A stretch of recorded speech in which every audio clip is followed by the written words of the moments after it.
Okay, the gentleman at the back. That's right. Congratulations, Jacques and Sia. Sia, can I just ask you about Jacques ahead of his last week with the Springboks before he moves to Ireland? What has he brought to the party? We saw the emotion that he had at the end of the game. As a coach, what has he brought to you and this group? It's a tough one. We know each other from when he was 19. I was 18 years old.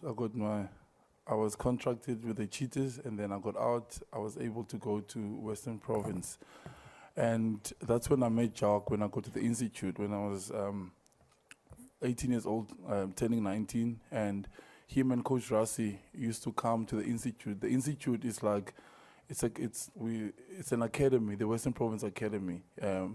That's where our foundation is a group. Eben was there, Franz Malebe. There's a lot of other guys who play professional that are there. So when Jacques and them came, it was normally the full contact day. We call it copper stamp.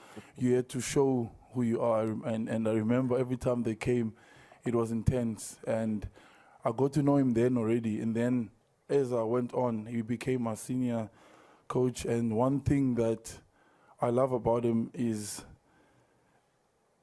he goes far deeper than what's happening on the field. He got to know me, he got to know my family, he got to know my reasons why I do what I do. When he speaks to us as a team, him and Coach Rassi,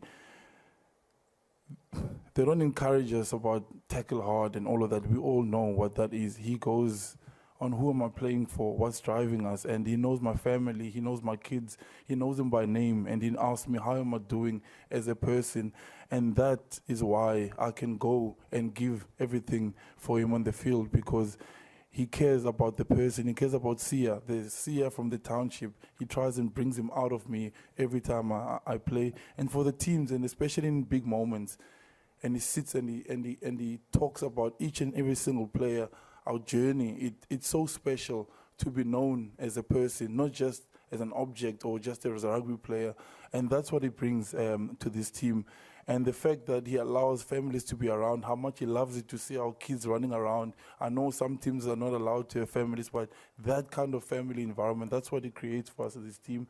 And I've enjoyed every single year that I've worked with him, and the tough times too, when he comes and calls me out, why didn't you work there? He's always honest, and it's always, I can't explain how much I've enjoyed. And it was tough when he went away for 2 years, but when he came back again, it's like we clicked. We didn't have to get to learn each other, him and Coach Rassi. They just came in and they changed things, because they love the country. But I know wherever he goes, they're going to be lucky to have him, because the amount of work he puts in, the detail he gets into, it makes life so much easier for me. All I have to do, just watch a screen and see the opportunities that are there. So, yeah, he's a special coach, and he's a special human being, most of all, an amazing father and a great husband. So, yeah, we'll miss him, and I'll always forever be thankful, because I remember when I first met him, I couldn't tackle. After that year, we're playing copper stamp every day. I had to learn how to tackle.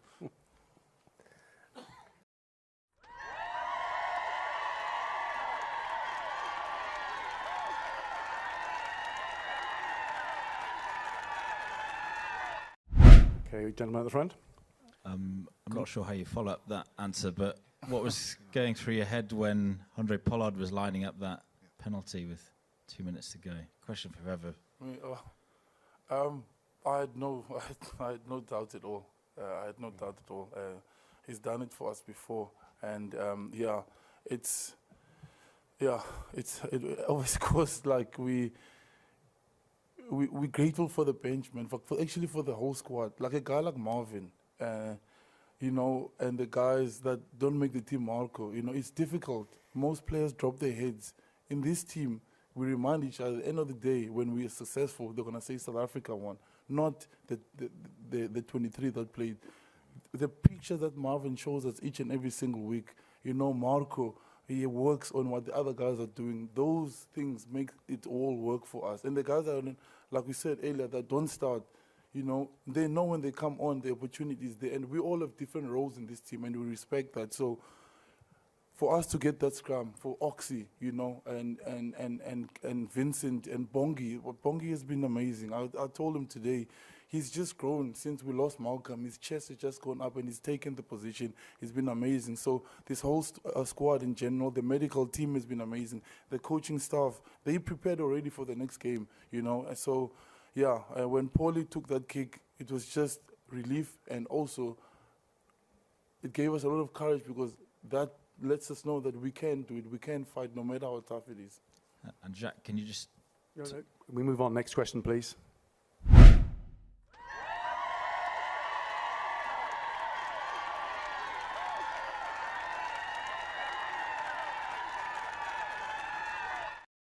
Both.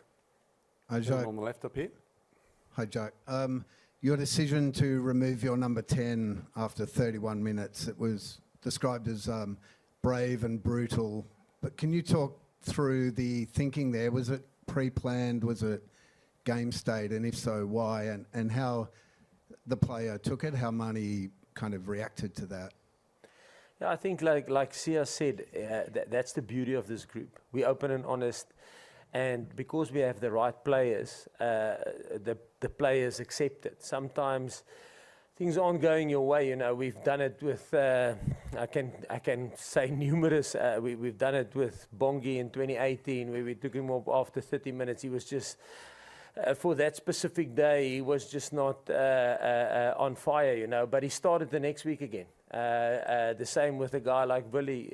We've took him off early because things didn't go his way, and the main thing is everything is for the team, you know, and they understand that, and that's the beauty of the squad. You know, you open and honest, and the players take it on the chin, and it doesn't mean that he won't start next week. You know, it's just unfortunately sometimes it's like that. You know, I thought. I mean, everybody, we didn't miss a kick at goal tonight. Every single opportunity we got, we utilized. And both him and Andre, you know, the kick that he also kicked in the beginning was a tough one. But it's just, listen, that's how it is. It's for South Africa. It's not for the individual. It's not for the ego. It's for South Africa. It's for, and in South Africa we get messages. Tracy, Volmink, yeah. and the school kids, and we see every single message they send to us, and it's for them. So we can't put our egos in front of that. South Africa is more important. The Springboks are more important than anything else.